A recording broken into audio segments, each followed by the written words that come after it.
Hey guys, Koukun here. Today we're in the city of Thorold filming this triplex conversion project that our clients have purchased and have just started renovating. I'm here with Ryan Dick. Ryan is one of our investment coaches at Team Koukun, and he was the actual one that helped this client make this purchase.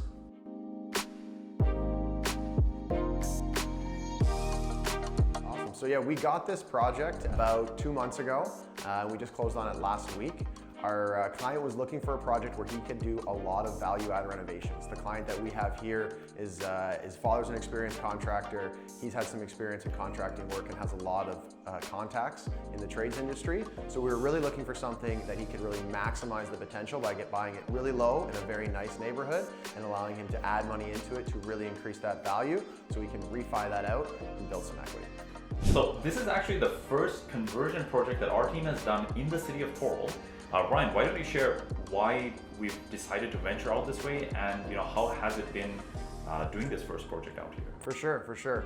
So we've stayed away from Thorold for basically the majority of our time because the rules for conversions and duplexes and triplexes in Thorold were very prohibitive until this year.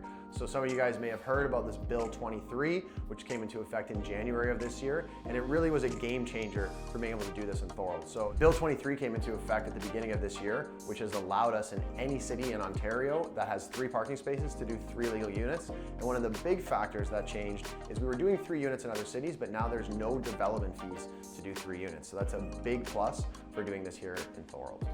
That actually saves quite a bit of time on these projects, right? Because previously we would apply for the first additional unit, complete that, and then apply for the second one over in Welland. Now we're able to skip all of that, just go for 3 units from the get-go. Yeah. How much time do you think that saves on a project? I mean, you're basically not able to do anything in the 1 unit other than some light demo until you get that second permit. So we're saving about 2 to 3 months by being able to do this all up front. The other nice thing is it really opens us up to other cities which have some positive factors that Welland doesn't necessarily have. So like, here in Thorold, although Brock University isn't in Thorold itself, we are like 1.5 kilometers from Brock. So, whether you wanted to walk it or hop on the bus stops, that's just at the end of the street, you really get that factor in as well. And you're just a hop, skip, and a jump from St. Catharines and Niagara Falls. So our property values as well as our rents are going to be a little bit higher here, which is really nice to be able to finally take advantage of that. So why don't you tell the viewers, what was the purchase price? What do you think the renovation would cost the average investor? And what kind of rents are we looking at on a project like this? For sure. So we ended up getting this one for $555, which was a pretty good deal based on where the property was located and the size of the property. I would say that a regular investor is going to be doing this for about $225 to $250. These guys, as I mentioned prior, they have a lot of construction experience, so I'm not even going to tell you what their renovation budget is because it's considerably less. But if you were to do this yourself and you wanted to hire a general contractor, expect to spend around $250,000. Then once you're all said and done, you're going to be in for about $800. 550 plus 250, and then your rents on something like this in this location, we're going to be looking at about 2,100 upstairs. We also have a garage that we could rent for maybe an additional $100 on top of that, and then we've got 2 units in the basement. Those are going to be 1-bedroom units with a Murphy bed. We've never done one with the Murphy bed, but on the 1-bedroom units, we should be around the 1,300 mark plus hydro. Beauty. And because they're newly created basement units, there's no rent controls on the additional units that they're creating. So as inflation continues or whatever happens, the rents in those basement units can keep up to whatever the market is. Absolutely, that's a huge factor, right? Especially now that we have 2 of the 3 units in a property with no rent controls. More than half the revenue is without rent. Exactly. Even though they're lower cost, they're still more revenue than the upper unit, and we'll be able to keep maintaining that for much more sustainable period of time. So. Yeah. No, this seems like an awesome investment. So how big of a property is this? We're in a bungalow? It's about 1,100 square foot bungalow. We don't like to do these triplex conversions in much smaller. You want to have around 500 square feet for a 1-bedroom unit. That allows you to, 1, create a nice space for somebody who's going to be doing it, and still have space for mechanical rooms, stairwells, and everything like that.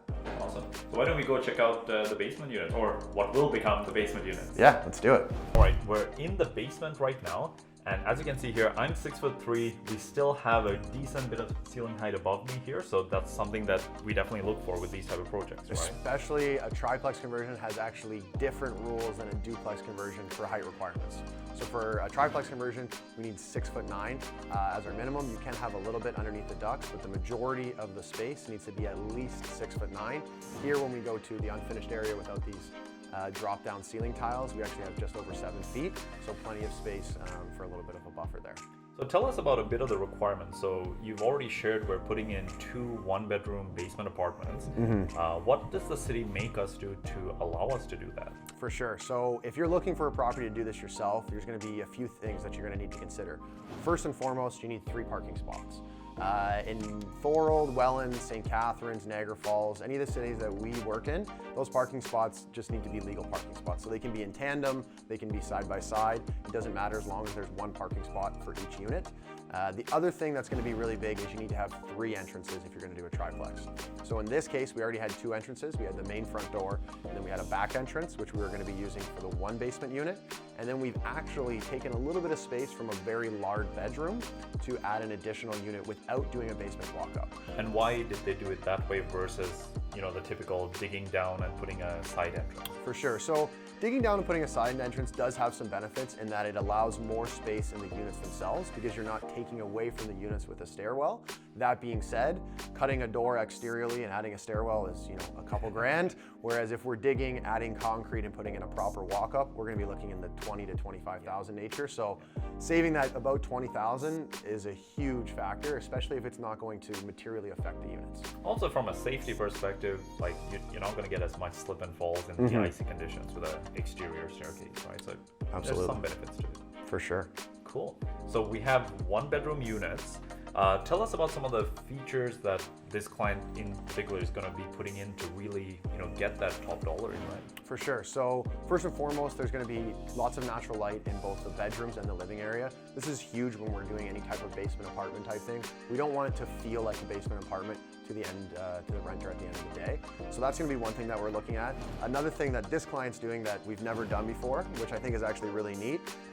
It helps that he's a carpenter and he can do this himself, but he's actually installing a Murphy bed that's going to be right into a closet in the living room. So this will allow for the eventual renter to have either a potential guest or if they want to share it with somebody part-time.